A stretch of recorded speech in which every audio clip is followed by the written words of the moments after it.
Lungnam na lai siang tro jo hang alian giat aneu som ni le khat pan som tum chang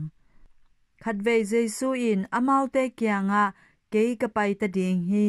no te in nong zong ding u hi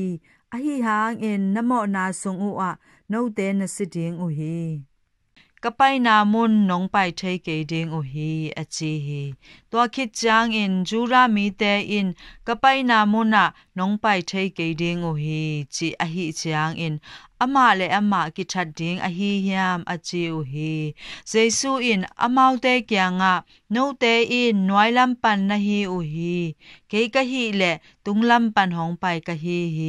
ke ka hi le hi tung lam pan ka hi namo na te u sunga na sitting u hi kong chi hi pang hang hiam chi le keima in tua pa ka hi lam nong up ke u le namo na sungwa no te na sitting u hi a chi hi tua chang in amau te in nang kwa na hi hiam chi in atong u hi Jesu in sort pi pek a konggen sa bang ka hi keima in ke jai bang in bang ma hi lo in kapa in ke hong hil bang in hil in ka gen na chu no te in nong chei ding u hi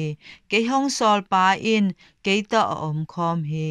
ama in ke gwa hong nu selo hi bang hang hiam chi le ama dei bang in ka sem ton tung hi a chi hi